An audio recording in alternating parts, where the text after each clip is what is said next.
Assalamualaikum warahmatullahi wabarakatuh. Salam sejahtera untuk kita semua. Selamat datang dan terima kasih kepada pesertawan yang telah meluangkan waktunya untuk bergabung dalam webinar Toxic Productivity. Sebelumnya izinkan saya memperkenalkan diri. Nama saya Reza Maulana dan izinkan saya untuk memperkenalkan nama narasumber yang akan menjadi pemateri pada hari ini. Yang pertama ada Rahmalia dengan NPM E123004. Selanjutnya ada Dinda Amelia dengan NPM E123005.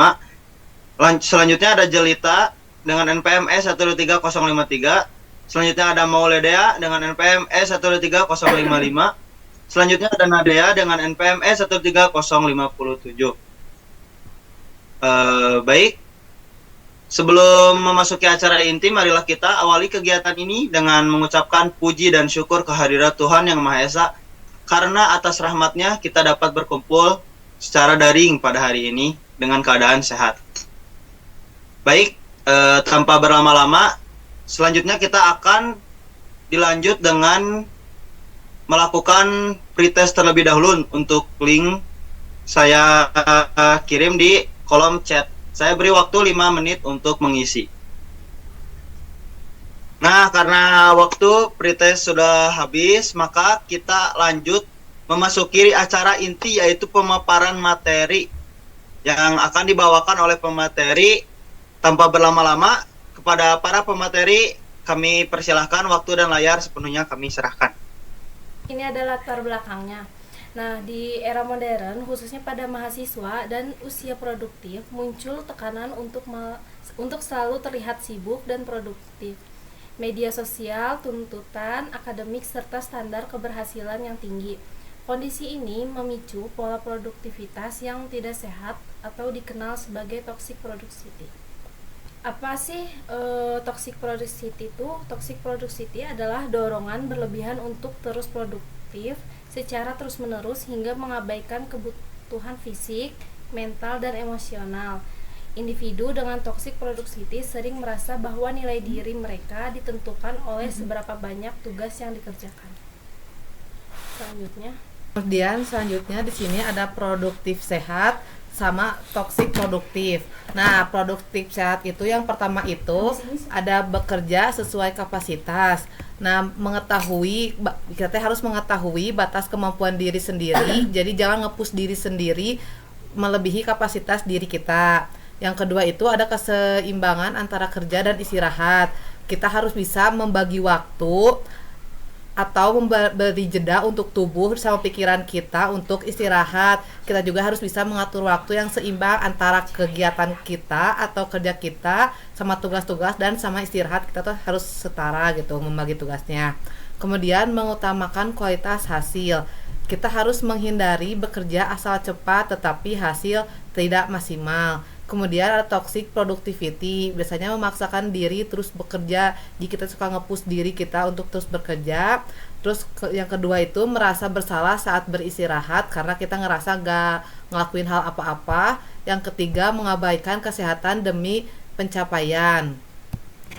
Kemudian di sini ada ciri-ciri dari toxic productivity. Yang pertama itu kita selalu merasa bersalah ketika tidak produktif. Biasanya tidak bisa menikmati waktu luang karena merasa harus terus bekerja. Yang kedua itu sulit berhenti bekerja meskipun sudah lelah. Kita tetap memaksa diri kita untuk produktif sampai mengabaikan rasa lelah diri kita. Jadi kita selalu nge-push diri untuk produktif, tapi rasa lelah kita itu diabaikan oleh diri kita sendiri. Kemudian selalu ingin melakukan lebih banyak hal. Kayaknya biasanya kita tuh suka terus menambah beban kerja sendiri karena takut dianggap kurang sukses dari orang lain. Karena kita selalu takut dianggap kurang dengan orang lain, jadi kita nge-push diri kita biar banyak kegiatan. Kemudian takut tertinggal dari orang lain. Kita selalu ngerasa takut kalah saing sama orang di sekitar kita. Yang kelima, mengukur harga diri dari pencapaian. Biasanya kita selalu ngerasa kalau gagal suka merasa tidak berharga karena kita gagal. Selanjutnya ini ada penyebab toxic productivity.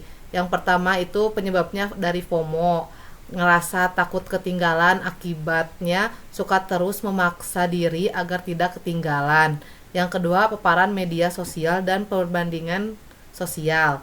Melihat pencapaian orang lain di media sosial, biasanya kita suka merasa kurang dan membandingkan diri dengan orang tersebut. Apa yang kita lihat dari orang itu, kita suka bandingkan diri kita dengan orang tersebut. Apa jika kita tidak bisa seperti orang tersebut. Kemudian yang ketiga, tekanan akademik dan lingkungan. Biasanya kita selalu mendapat tuntutan dari sekolah atau kampus, dari lingkungan sekitar atau dari orang tua yang membuat seseorang merasa harus selalu unggul. Yang keempat, kemudian tentukan keluarga, tuntutan keluarga dan masyarakat. Biasanya suka dituntut untuk sukses, untuk cepat berhasil, untuk jadi yang terbaik, terus suka bilang jangan memalukan keluarga. Jadi itu jadi nge-push diri kita untuk selalu sukses. Yang terakhir ada perfeksionisme dan standar diri terlalu tinggi. Jadi standar diri kita jadi terlalu tinggi karena dari tuntutan-tuntutan tersebut. Selanjutnya di sini ada toxic productivity dan burnout. Jadi toxic productivity ini memiliki hubungan erat dengan burnout. Jadi dorongan untuk terus bekerja tanpa istirahat yang cukup. Jadi akan menyebabkan kelelahan kronis. Lalu akibatnya motivasi dan performa menurun, bahkan dapat memicu gangguan kesehatan mental. Di sini ada contoh perilaku toxic productivity. Jadi yang pertama ini mengambil banyak tanggung jawab meskipun sudah kelelahan. Yang kedua, tetap bekerja saat tubuh memberi tanda sakit. Yang ketiga, tidak memberi waktu istirahat yang cukup. Yang keempat, merasa gagal jika tidak menyelesaikan semua target. Selanjutnya, apa itu produktivitas sehat? Banyak dari kita mungkin berpikir bahwa produktif itu artinya sibuk sepanjang hari, mengerjakan banyak tugas sekaligus, tidur larut, dan merasa bersalah kalau beristirahat. Bahkan ada yang merasa tidak berguna ketika sedang tidak melakukan apa-apa. Padahal kondisi seperti itu tuh justru bisa menjadi tanda bahwa kita tuh sedang tidak produktif secara sehat. Produktivitas sehat itu adalah sebuah pendekatan di mana kita menyelesaikan tugas secara efektif dan efisien, tetapi tanpa mengorbankan kesehatan fisik, mental, dan emosional. Nah, artinya kita tetap bisa mencapai target, tetap berkinerja baik, namun tubuh kita tidak dipaksa terus-menerus, dan pikiran kita juga tidak berada dalam tekanan yang berlebihan. Produktivitas yang sehat ini menekankan keseimbangan antara kerjasama dan istirahat. Kita perlu memahami bahwa istirahat itu bukan musuh produktivitas, justru bagian penting dari produktivitas. Jika kita memberi waktu bagi tubuh dan pikiran untuk beristirahat, kita akan kembali bekerja dengan fokus yang lebih baik, emosi yang lebih stabil, dan energi yang lebih optimal. Selain itu, produktivitas sehat juga mengajarkan kita untuk bekerja dengan sadar dan terarah, bukan sekedar mengerjakan banyak tugas, tetapi memilih pekerjaan yang benar-benar bermakna dan berdampak daripada menyelesaikan 10 tugas kecil yang sebenarnya tidak terlalu penting. Produktivitas sehat itu mendorong kita untuk fokus pada beberapa hal yang lebih nyata. Selanjutnya di sini ada strategi mengenai produktivitas sehat. Strategi yang pertama adalah menetapkan batas atau boundary setting antara waktu belajar atau bekerja dengan waktu istirahat. Hal ini penting agar energi tidak terkuras secara berlebihan dan individu tetap memiliki waktu yang untuk memulihkan diri. Selanjutnya, strategi kedua adalah mengatur prioritas kegiatan. Fokus diarahkan pada tugas yang penting dan realistis, sesuai dengan kapasitas diri. Dengan demikian, individu tidak terbebani oleh tuntutan yang melebihi kemampuannya. Selanjutnya, memberi waktu istirahat yang cukup. Istirahat berperan dalam membantu pemulihan fisik dan mental, serta dapat meningkatkan konsentrasi saat kembali beraktivitas. Strategi berikutnya adalah menetapkan coping stress atau adaptif, seperti melakukan relaksasi, olahraga ringan, atau berbagi cerita dengan orang yang dipercaya. Cara ini membantu individu mengelola stres secara sehat. Terakhir, mendengarkan sinyal tubuh dan emosi. Ketika merasa lelah, tertekan, atau tidak seimbang, individu dianjurkan untuk berhenti sejenak sebagai bentuk kepedulian terhadap diri sendiri. Selanjutnya, yaitu refleksi diri. Pada slide berikutnya dibahas mengenai refleksi diri. Refleksi diri membantu individu mengenali pola produktivitas yang dijalani dalam kehidupan sehari-hari. Beberapa pertanyaan reflektif yang dapat digunakan yaitu antara lain: apakah saya sering merasa bersalah saat beristirahat? Apakah saya memaksakan diri untuk terus produktif meskipun lelah? Apakah saya mengukur nilai hanya dari pencapaian semata? Apakah saya sudah memberi waktu yang cukup untuk diri sendiri? Melalui refleksi diri ini, individu dapat mulai menyadari apakah produktivitas yang dijalani sudah sehat atau justru cenderung bersifat toksik. Baik, nah di sini ada kesimpulan dari materi toxic productivity ini. Nah, toxic productivity ini merupakan pola kerja yang sering tidak disadari, namun berdampak negatif terhadap kesehatan fisik dan mental. Dorongan untuk selalu produktif tanpa batas dapat menyebabkan kelelahan, stres, dan burnout. Oleh karena itu, produktivitas perlu dimaknai secara sehat, yaitu dengan menjaga keseimbangan antara kerja dan istirahat. Produktivitas yang sehat bukan tentang selalu sibuk, melainkan tentang bekerja secara sadar, seimbang, dan berkelanjutan. Nah, selanjutnya di sini ada kata-kata yang mungkin bisa memotivasi kalian. Kesuksesan tidak datang dalam semalam, tapi dengan usaha yang konsisten, langkah kecil, hari ini bisa membawa kita menuju impian besar di masa depan. Karena penyampaian materi oleh narasumber kita telah selesai, kita lanjut. Sesi selanjutnya adalah sesi tanya jawab. Dipersilakan jika ada yang mau bertanya, langsung saja.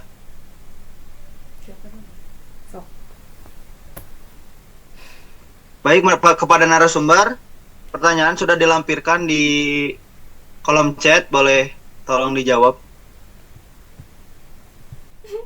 Baik, di sini ada yang bertanya. Pertanyaannya, menurut kalian apakah toxic productivity lebih disebabkan oleh individu atau sistem? Jelaskan. Izinkan saya menjawab pertanyaan tersebut. Jadi jawabannya ini disebabkan oleh kombinasi antara individu dan sistem. Dari individu terdapat faktor seperti perfeksionisme, standar diri yang terlalu tinggi, rasa bersalah atau beristirahat, serta kecenderungan mengukur nilai diri dari pencapaian. Namun, sistem juga berperan besar seperti tekanan akademik dan lingkungan. Tuntutan masyarakat dan keluarga juga sangat berpengaruh, serta paparan media sosial yang memicu FOMO dan perbandingan sosial. Artinya, toxic productivity tidak muncul secara individual semata, melainkan diperkuat oleh budaya dan lingkungan yang menormalisasi kerja berlebihan. Di sini di kolom chat ada pertanyaan dari Intan. Apakah menunda istirahat demi menyelesaikan tugas termasuk toxic productivity? Jawabannya iya, itu termasuk toxic productivity. Jika kita dilakukan terus-menerus dan mengabaikan kesehatan fisik maupun mental, produktif yang sehat justru memasukkan waktu istirahat sebagai bagian dari proses kerja. Jadi kita waktu istirahatnya termasuk waktu buat kerja kita. Jadi kita gak punya waktu untuk istirahat yang seimbang dengan apa yang kita lakukan, kayak dari kerja kita sama istirahat kita gak seimbang, jadinya toxic productivity gitu.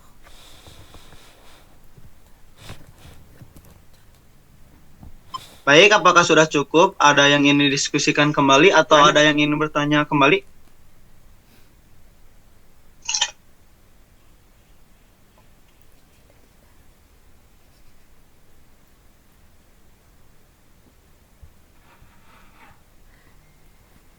Baik, dikarenakan sesi tanya jawab sudah selesai dan tidak ada lagi yang ingin ditanyakan, kita lanjut ke sesi berikutnya, yaitu pemberian post-test dan lebar evaluasi. Mangga boleh diisi di link yang tadi dilampirkan.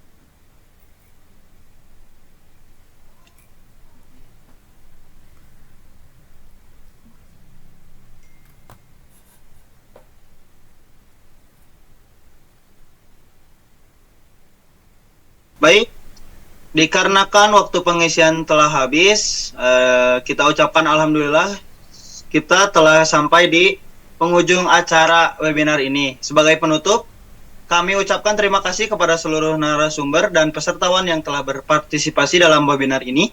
Semoga ilmu yang diperoleh hari ini dapat bermanfaat dan diaplikasikan dalam kehidupan sehari-hari. Mohon maaf bila selama memandu acara terdapat kekurangan. Saya Reja Maulana, pamit undur diri. Wassalamualaikum warahmatullahi wabarakatuh.